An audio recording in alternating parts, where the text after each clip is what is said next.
ఎలాగైతే నా దగ్గరికి శ్లోకాస్ని నేర్చుకోవడానికి వచ్చారో, ఒకానొక కాలంలో పూర్వకాలంలో మనకి ఇలా ప్రవచనాలు మంచి విషయాలు చెప్పడానికి ఊరు ఊరు తిరిగి హరిదాసు అయ్యగారులు ఉంటారు. వాళ్ళు ఒక సభ లాంటిది, ఒక ఇట్లా నచ్చబడి లాంటి దాని దగ్గర కూర్చొని అన్నీ చెబుతూ ఉంటే ఊరి ప్రజలందరూ వచ్చి కూర్చొని కూర్చొని కూర్చోవాలి కూర్చొని ఇలా కూర్చొని నాకు అందరు వింటున్నారు, అందరితో చూస్తున్నారు, అదే చేస్తుంది అని అనుకుంటారు. ఇలాగ కూర్చొని వింటూ ఉంటారు. అవునా నాన్న? ఇక ఒక ఇట్లనే ఒక అయ్యవారు ఏం చేస్తున్నారు, ప్రవచనాలు మంచి విషయాలు చెప్తూ ఉన్నారు. చెప్తూ ఉంటే ఊరి ప్రజలందరూ వచ్చి కూర్చొని వింటున్నారు. ఇక వింటూ ఉంటే అందరూ వింటూ ఉంటే ఏమైంది తెలుసా, అక్కడికి ఒక దొంగ వచ్చాడు. ఎందుకు ఏం చేస్తాడు దొంగతనాలు చేస్తూ ఉంటాడు. మరి ఇంతకంటే ఉన్న దగ్గరికి దొంగ ఎందుకు వచ్చాడు?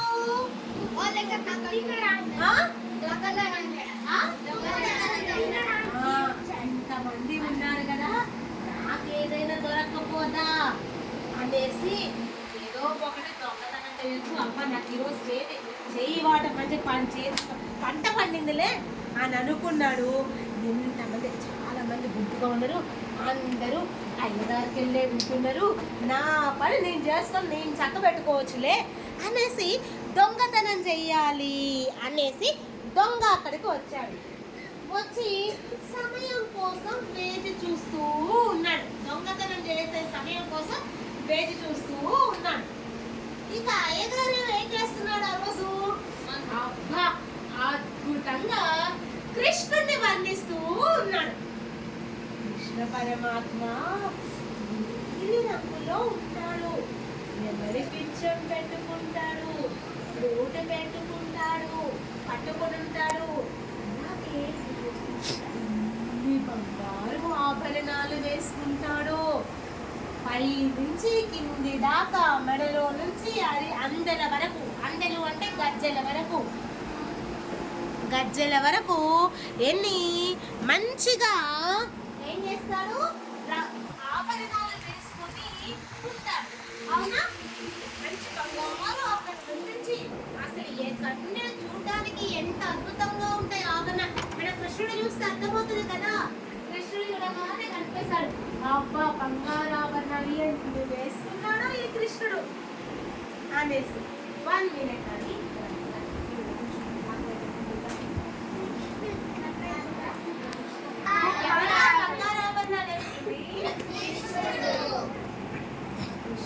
బంగారు ఆభరణాలు వేసుకున్నాడు అని కృష్ణుడు కనిపిస్తున్నాడు. ఇక్కడ ఏం జరుగుతుంది? స్టోరీ ఎవరు వివరిస్తున్నారు? ఎవరు వివరిస్తున్నారు? అయ్యగారు వివరిస్తున్నారు. మెడలో దగ్గర నుంచి కాలి అందల వరకు బంగారు ఆభరణాలు వేసుకుంటాడు, పట్టు బట్టలు కట్టుకుంటాడు అని వివరిస్తూ ఉంటే ఈ దొంగకేమైంది, అది వింటూ ఉన్నాడు. చెవులో పడిని అబ్బా కృష్ణుడంతా బంగారు ఆయన చెప్పేది దొంగకి బాగా నచ్చి వింటూ ఉన్నాడు. ఎక్కడ ఉంటాడో, నాకు దొరికితే నా పంట పండిందే, అన్ని బంగారాభరణాలు వస్తాయంట, అయిందంట, చాలా దొరుకుతాయి అనేసి లోపల అనుకొని ఇక అట్లనే కూర్చొని వింటూ ఉన్నాడు. ఇంకేం చెప్తాడా అయ్యగారు అని. ఇక కృష్ణుడి గురించి వర్ణించడం అయిపోయింది, అంతా చెప్పడం అయిపోయింది. ఎక్కడ ప్రజలు, అక్కడ ఊర్లో ఉన్న ప్రజలు అందరూ వెళ్ళిపోయారు. వెళ్ళిపోయిన తర్వాత ఈ దొంగ ఏం చేస్తాడు, అయ్యగారి దగ్గరకు వచ్చాడు. వచ్చేసి అయ్యగారు మీరు ఇందాక కృష్ణుడు గురించి చెప్తున్నారు కదండి, ఆ కృష్ణుడు ఎక్కడుంటాడండి, కృష్ణుడు ఎక్కడుంటాడు అనేసి అంటే అయ్యగారు ఏం చేశాడు, ఇంకా అయ్యగారు ఈయన అడిగేది ఏదో వింటున్నాడు కానీ ఆయన దాంట్లో ఆయన చెప్పేదాంట్లో లీనమైపోయి ఆ ధ్యాసలోనే ఉన్నాడు. వీడిని ఈయన ఏదో అడుగుతున్నాడనండి బాబా, అయ్యా కృష్ణుడా ఎక్కడుంటాడో నీకు తెలీదా? ఆ కృష్ణుడు బృందావనంలో ఉంటాడు. ఇంకెక్కడ ఉంటాడు? బృందావనంలో ఉంటాడు. ఊరి పేరు బృందావనంలో ఉంటాడు అనేసి అంటే ఈ దొంగకి ఇంకొక ప్రశ్న అడగాలనిపించింది. ఏం అడగాలనిపించింది తెలుసా? అయ్యగారు కొంచెం బృందావనం ఎక్కడుందో చెప్తారా అని అడిగాడంట.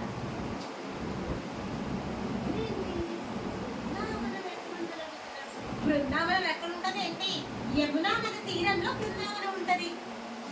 యమునా నది తీరంలో బృందావనం ఉంటది అనేసి అన్నాడు.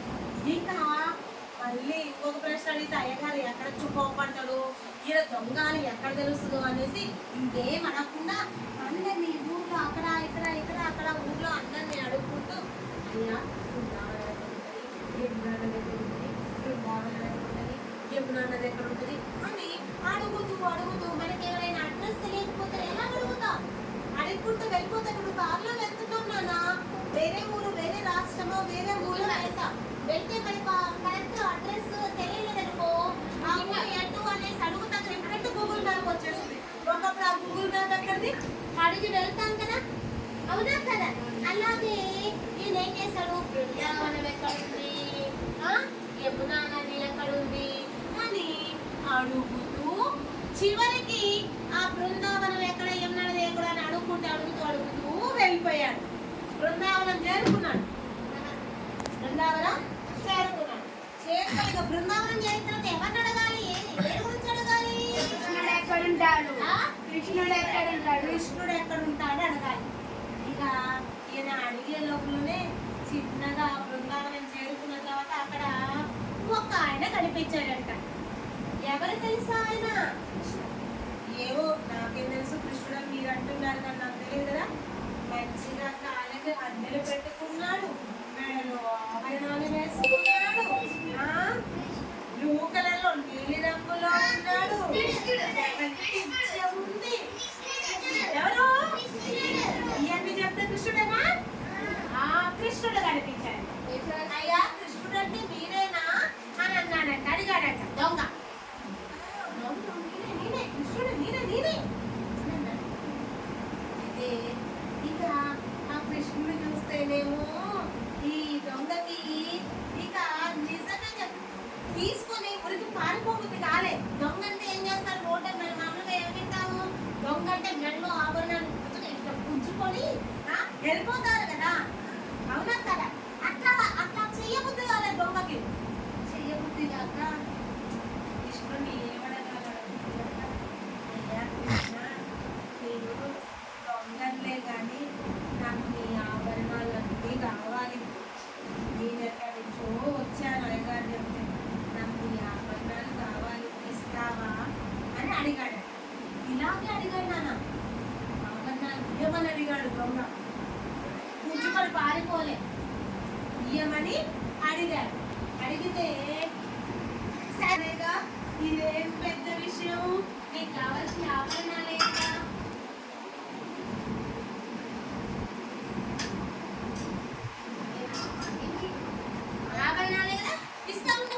ఇస్తా ఉండు అని మెడలో ఉన్నవి, చేతులకు ఉన్నవి, కాళ్ళకు ఉన్నవి అన్నీ తీసి మూట ఇచ్చేసాడు. కట్టేసుకున్నాడు, మూట కట్టేసుకుని ఈయన మూట కట్టుకునే ఇటు కిందికి వంగి మూట కట్టుకునే లోపల అక్కడ ఉన్న కృష్ణుడు కనిపించట్లేదు. చివరికి దొంగ తోటి చూస్తాడు, ఏడి అనేసి. కృష్ణుడు ఏడి ఆభరణాలు ఇచ్చాడు, కృష్ణుడు ఏడి అని చూశాడు, కానీ అక్కడ కృష్ణుడు కనపడలేదు. ఈ దొంగకేమో ఏమీ అర్థం కాలేదు. దొంగకి ఏమీ అర్థం కాలేదు. అర్థం కాక బాబు ఈ ఆభరణాలు కృష్ణుడిచ్చాడు అనేసి ఇక నేను అయ్యగారి దగ్గరికి వెళ్తా.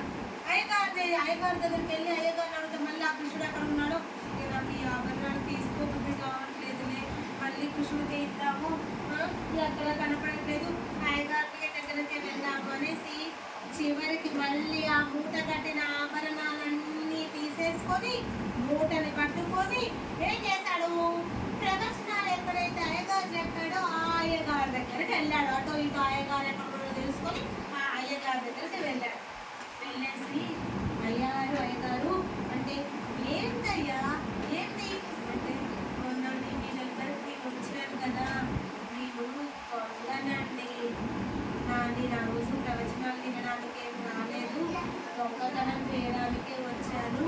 కానీ మీరు కృష్ణుడి గురించి చెప్తే విని, అబ్బా వీళ్ళ దగ్గర చిన్న చిన్న ఆభరణాలే ఉంటాయి, కృష్ణుడి దగ్గర అయితే చాలా ఆభరణాలు చెప్పారు, మీరు అందమైనది రూపం చెప్పారు, ఆభరణాలు ఎక్కువగా దొరుకుతాయి అని నేను బృందావనానికి వెళ్ళానండి. మీరు చెప్పినట్టే ఆ బృందావనంలో నాకు కృష్ణుడు ఈ ఆభరణాలు ఇచ్చాడండి అనేసి ఆ ఆభరణాలని చూపిస్తాడు అయ్యగారికి. కృష్ణుడు ఆభరణాలు ఇవ్వడం ఏంటి, నువ్వు అబద్ధం చెప్తున్నావు అంటే, నిజమయ్య గారు, నాకు కృష్ణుడు నెమల పింఛం పెట్టుకున్నాడు చూసారా, చేతిలో పిల్లల గ్రోవి ఉంది చూసారా, ఆ కృష్ణుడే నాకు ఈ ఆభరణాలు ఇచ్చింది అనేసి ఆ దొంగ చెప్తున్నాడు. నేను నిజం చెప్పట్లేదు, అబద్ధం చెప్తున్నాడు దొంగ, నీ మాట ఎవరు వింటారంటే, లేదయ్య గారు చూడండి కృష్ణుడు ఆభరణాలు చూడండి, మెల్లోవి కాళ్ళవి అన్నీ చూడండి అని మూట విప్పి చూపించాడు నన్ను అయ్యగారు. ఆ అయ్యగారికి మూట విప్పి చూపించగానే ఆ మూటలో మెరుపుతో ఉన్న ఆభరణాలు కనిపించేశాయి. ఆభరణాలు కనిపించేసి కృష్ణుడి ఆభరణాలు నిజంగే అనేసి ఈ అయ్యగారు ఏం చేస్తారు తెలుసా, ముందు ఆ దొంగకి నమస్కారం చేశారు. అయ్యగారు దొంగకి నమస్కారం చేశాడు.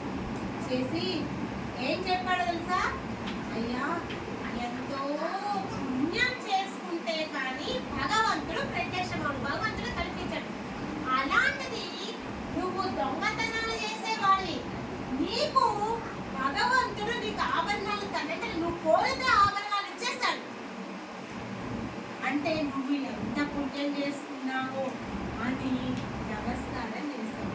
అయితే అయ్యగారు నాకు ఈ ఆభరణాలతో కృష్ణుని ఇప్పటి నుంచి దొంగతనాలు మానేస్తాను, నేను ఎలాంటి దొంగతనాలు ఏమి చెయ్యను, నీ ప్రవచనాలు ఎత్తు నేను కాలం గడిపేస్తాను అనేసి ఆ దొంగ మంచి వ్యక్తిగా మారిపోతాడట.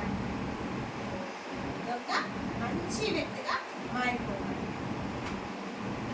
మామూలు దొంగ మంచి వ్యక్తిగా మారిపోతాడు. అప్పటి నుంచి మంచి యోగి అయిపోతాడట. ఈ స్టోరీలో మీకేమి తెలిసింది?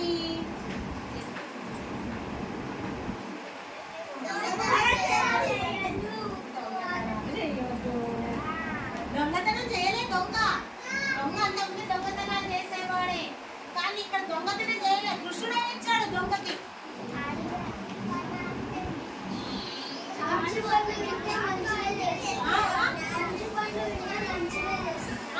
మంచి మాటలు వింటే మంచి పనులే చేస్తారా? ఇంకా నిజాయితీగా ఉండాలంటే అక్క. ఇంకా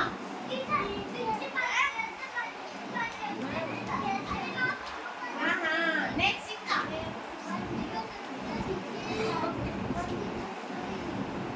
మంచిగా చెప్తే ఇస్తాడు, మంచిగా చెప్పకపోతే ఇయ్యడు. నెక్స్ట్ ఇంకా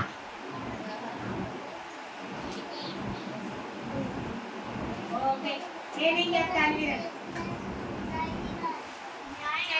చెడ్డ వ్యక్తి అయినా నిజాయితీగా ఉన్నాడు అని అన్నారు.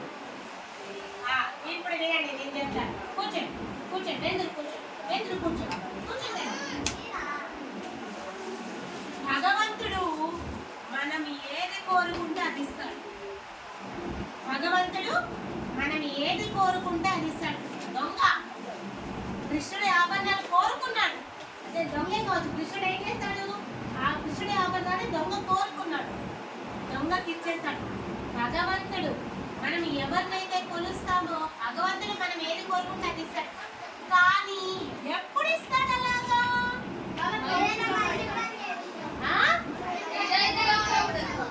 నిజాయితీగా ఉన్నప్పుడు. ఇంకా చేస్తే కూడా మనకు అవసరమైతే ఇస్తాడా? ఇంకా ఇంకా భగవంతుడు మనకి ఎప్పుడు ఇస్తాడు తెలుసా? మనము నిజాయితీగా ఉండాలి. అలాగే ఎలా ఉండాలి? హార్డ్ వర్క్ చేయాలి, కష్టపడాలి. దొంగ బృందావనం ఎక్కడుందో అక్కడ దాకా వెతుక్కుంటూ వెళ్ళాడు. అంటే నమ్మాలి. ఫస్ట్ భగవంతుణ్ణి నమ్మాలి. భగవంతుణ్ణి నమ్మితే అది భగవంతుడే కదండి, ఎవరినైనా నమ్మితే ఆ నమ్మినప్పుడు ఎలాంటి మనకి ద్రోహం జరగదు. నమ్మాలి, దృఢ సంకల్పం ఉండాలి. నేను ఆ పని చెయ్యాలి అని దృఢ కాన్ఫిడెంట్ ఉండాలి, స్ట్రాంగ్ ఫీలింగ్ ఉండాలి. నేను ఇది చెయ్యాలి అని స్ట్రాంగ్ గా అనుకుంటే ఆ పని ఖచ్చితంగా నెరవేరుతుంది. భగవంతుడు దాన్ని సక్సెస్ చేస్తాడు. భగవంతుడు మనం ఏది కోరుకుంటే అది ఇస్తాడు. ఎప్పుడు ఇస్తాడు? మనం నిజాయితీగా ఉండాలి, కాన్ఫిడెంట్ గా ఉండాలి, హార్డ్ వర్క్ చేయాలి. ఇప్పుడు మీరందరూ ఉన్నారు నాన్న, మీ ఏజ్ చదువుకునే ఏజ్ కదా, చదువుకునే ఏజ్. మీకు కావాల్సిందల్లా ఏమిటి? మంచిగా చదువుకోవడం, మంచి మార్కులు రావడం, క్లాస్ ఫస్ట్ రావడం, ప్రైజ్.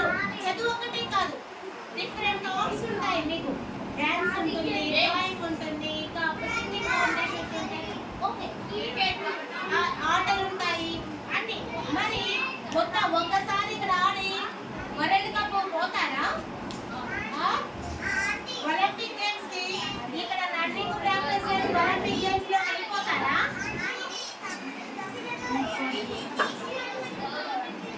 వెళ్తారా? వెళ్ళరు నాన్న. హార్డ్ వర్క్ చేయాలి, కష్టపడాలి. కష్టపడితే భగవంతుడు మనం కోరుకున్నది ఇస్తాడు. అర్థమైందా?